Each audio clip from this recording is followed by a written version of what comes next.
The Dharma, incomparably profound and exquisite, is rarely met with, even in hundreds of thousands of millions of kalpas.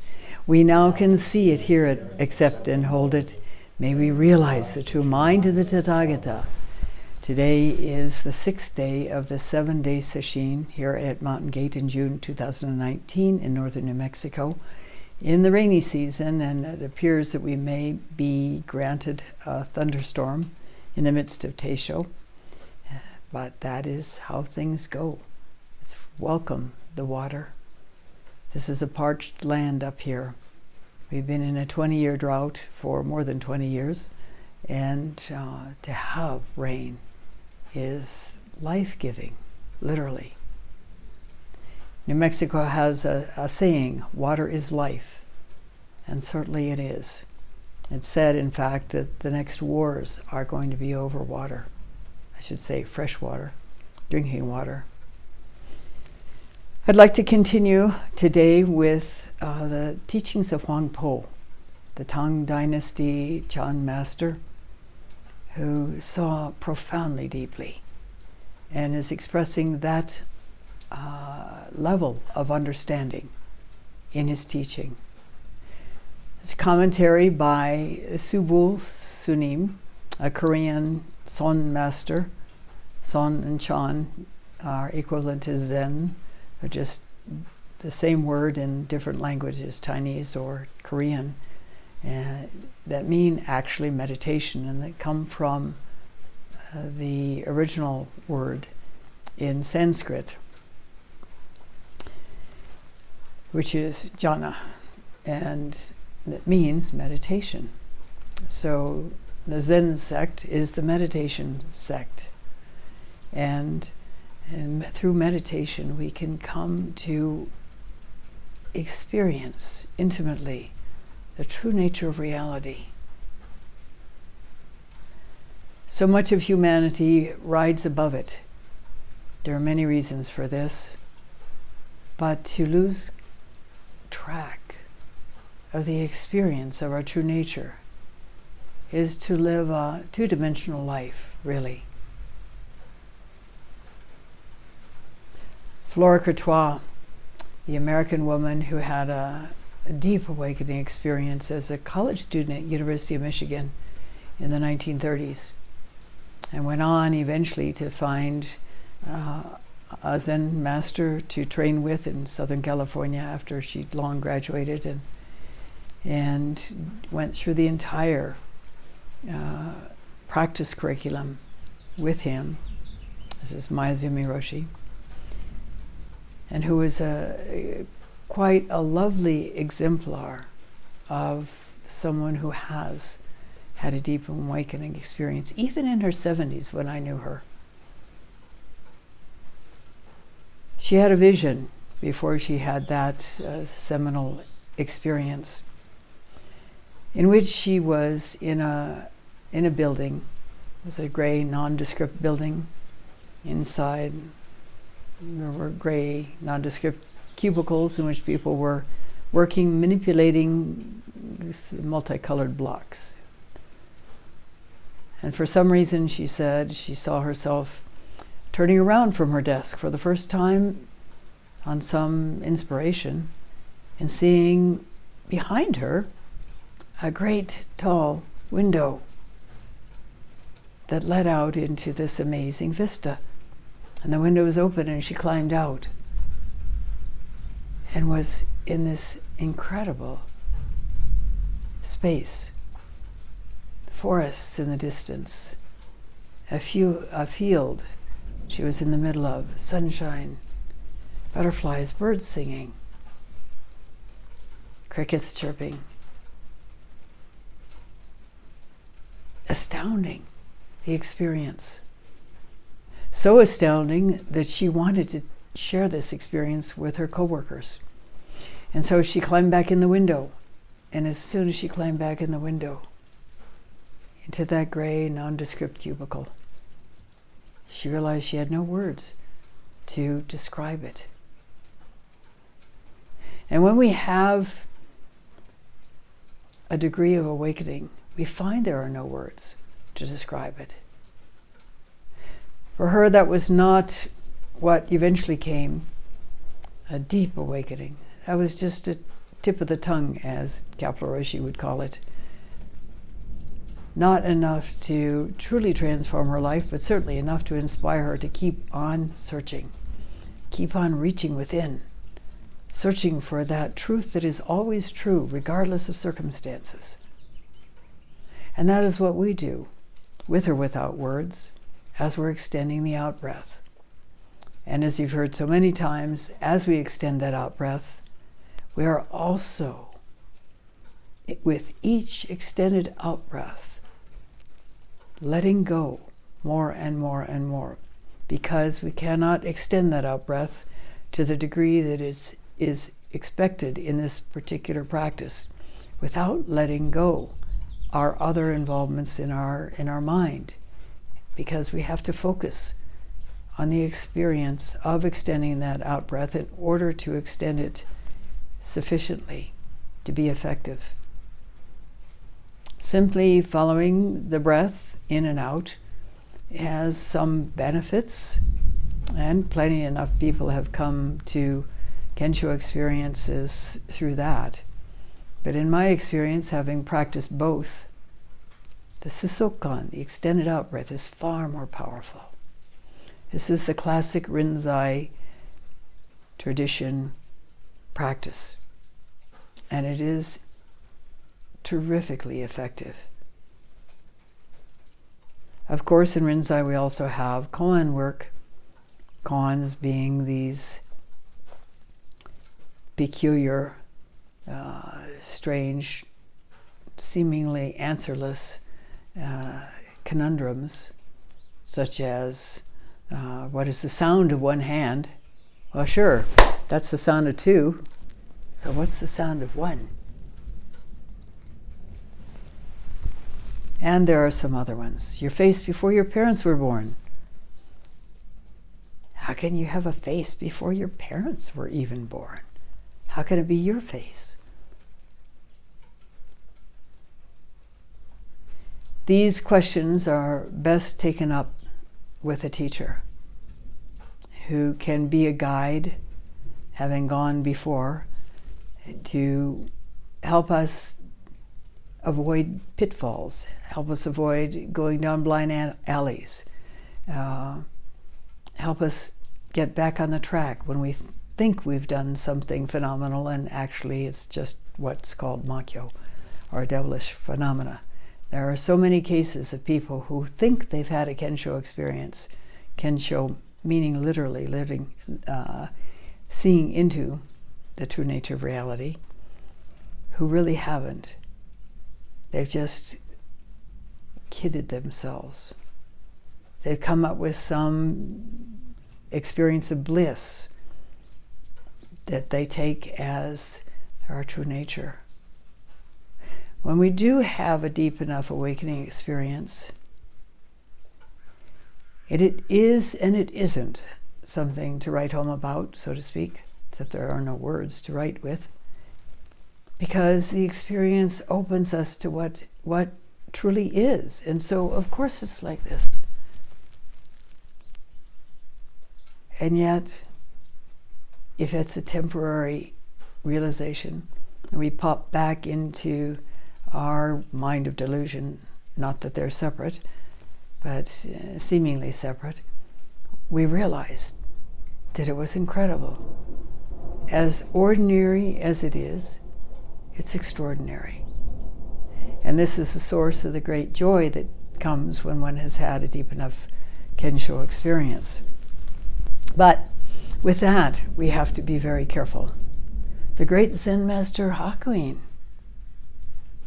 who transformed Rinzai Zen, basically blew new, fresh life into it, transformed the koan system to what we have today in Rinzai, and taught for a long, long life, and through whom all the Rinzai lineages now flow. The others have died out. He was a deeply realized human being, having had many, many Kensho experiences. But his first one, on hearing the sound of a temple bell, after he'd been sitting deeply and with commitment for an extended period of time, he thought he'd had the most amazing kensho that anybody had ever had in 300 years. And he got quite a swelled head about it. It's kind of a contradiction to see into the nature of your true nature and have a swelled head about it. That indicates as well that he didn't go that deep in that kensho experience. But it took finally meeting Dokyo Eitan, the old man of Shoju Hermitage, to set him straight on that and help him realize, no, it wasn't the big deal that you thought it was. And there's a lot deeper to go. This is a real example of the importance of having a teacher. I have known people also who chose not to work with a teacher and led themselves quite deeply astray to their alarm in working on a koan.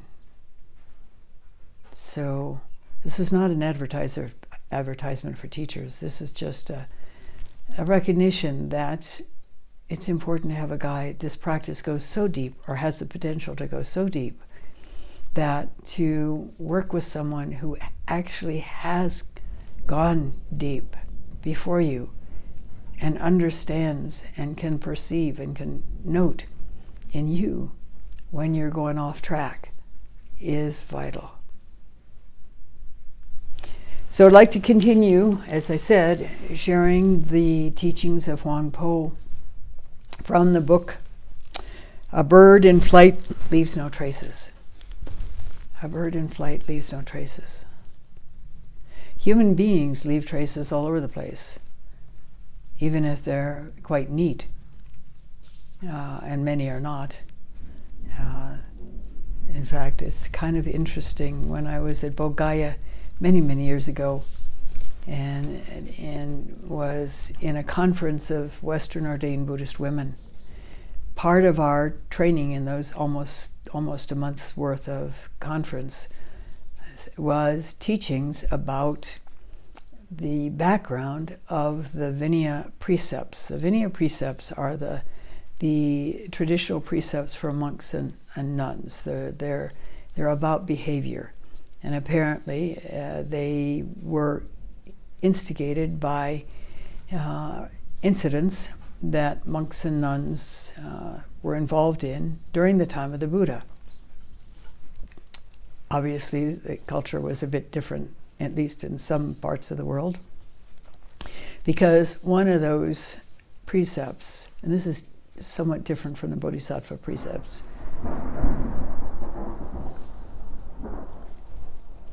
the Bodhisattva precepts were narrowed down in Japan, in an era when that was motivated. I don't remember what by, but the Bodhisattva precepts, there are 16 Bodhisattva precepts, and 10 of them are quite similar to the 10 Commandments, which is interesting. Human beings yearn for ethical behavior, and ethical behavior supports a humane and harmonious culture. But in the old days, these are just the rules of deportment, these other, the Vinaya precepts. And one of them is discreetly worded as not to excrete on green herbage.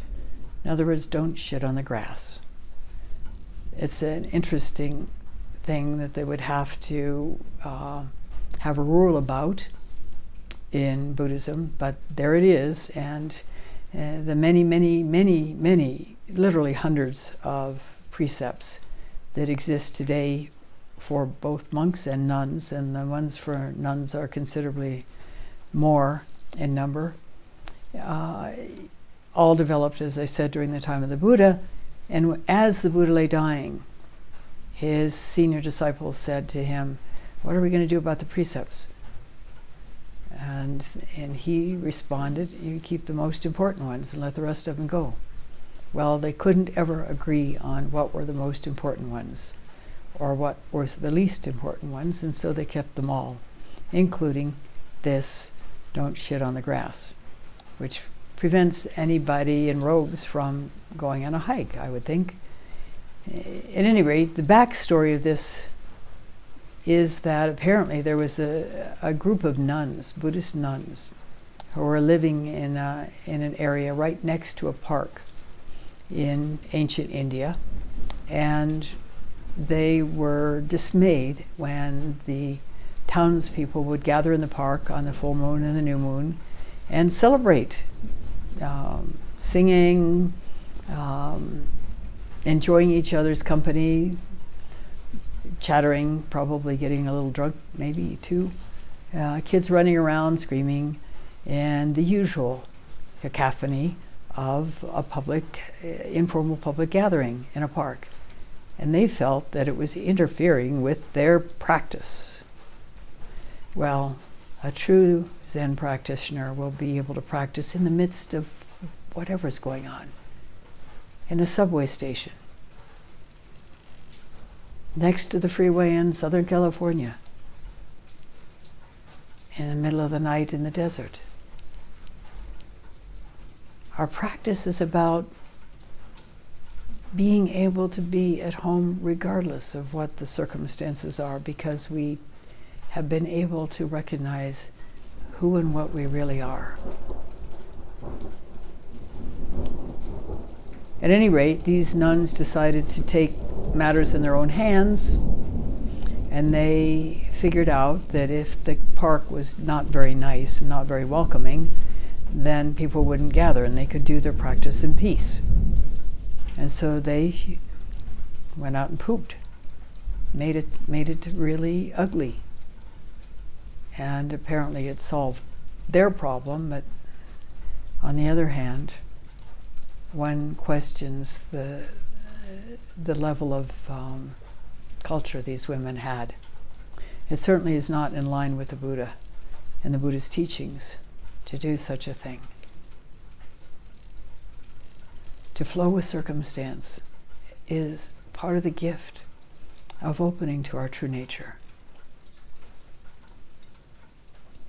I think here, as you've heard so many times, of Jacques Lucéron in Buchenwald, the notorious prison during the Second World War, concentration camp, a violent, death-in-your-face concentration camp of people that the Nazis had deemed unworthy of life. Anybody who was older than 70, anybody who had any kind of mental illness, anybody who just didn't fit the blonde, blue-eyed perfection image that the Nazis had of human beings. And because Jacques was blind, he was cast into this group of people, aside from the fact that he had also been instrumental in a group of people who were resistant to the Nazi invasion in France. And none of the prisoners were ever fed enough. A few crusts of bread, a little bit of soup, did not sustain a human being in a healthy way or in a sustaining way for very long. And people were desperate, so they stole his bread. It's kind of hard to steal his soup, but they stole his bread. And death was everywhere. Fellow prisoners were marched to the showers, they called them, where instead of water coming out of those shower heads, it was gas, and they were killed. Or they were marched out and shot in a lineup with everyone else forced to watch, and the band playing. Or they were killed by sadistic guards. Or they were strangled by their desperate fellow prisoners who'd gone berserk. Or in the case of Buchenwald, the able-bodied ones were cast to work in the quarries, and often heavy boulders would be falling and crushing people, killing them that way. Death was everywhere. Starvation was everywhere. It was a hell realm. And after 5 months, he couldn't take it anymore, and his body became incredibly ill, and he was dying. And they took him away to die, to a patch of concrete they euphemistically called the hospital. But he didn't die.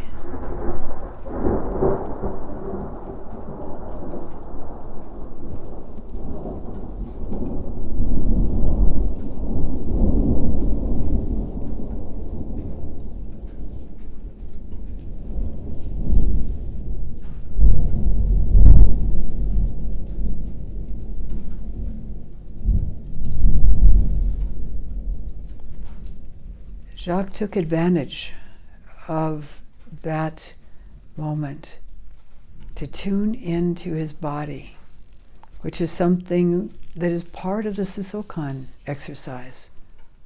To tune into the energy of the body, to get out of our heads, out of our ideas of things, out of his fear of dying, out of his fear of fellow prisoners, out of his anguish at being in such a horrible place. He dropped out of that into his body.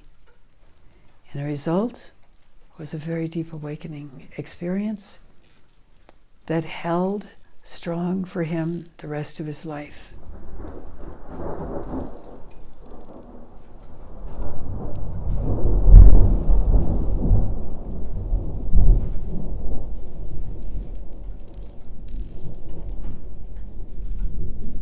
Hopefully none of us will ever end up in a situation like Buchenwald, although things seem to be tenuously stumbling toward yet another war at this time. But it's also that often when things are extreme,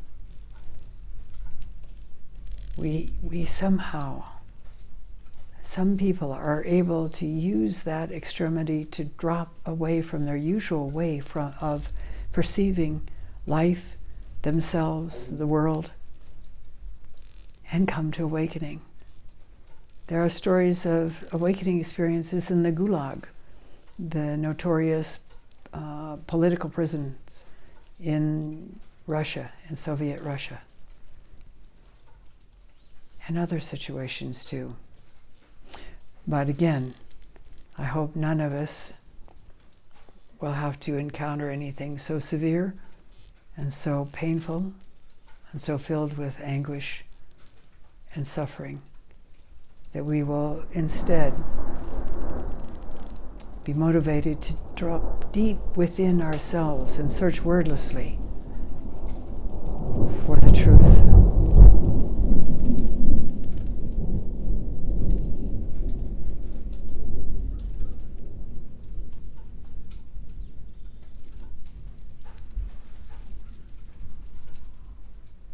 This storm, can we experience it fully? The subtle sound of the raindrops, the amazing drum rolls of the thunder,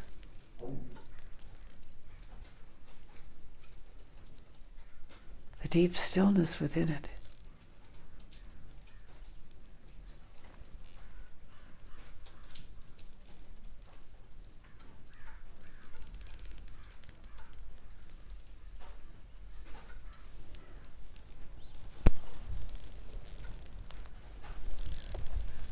Perhaps this is enough.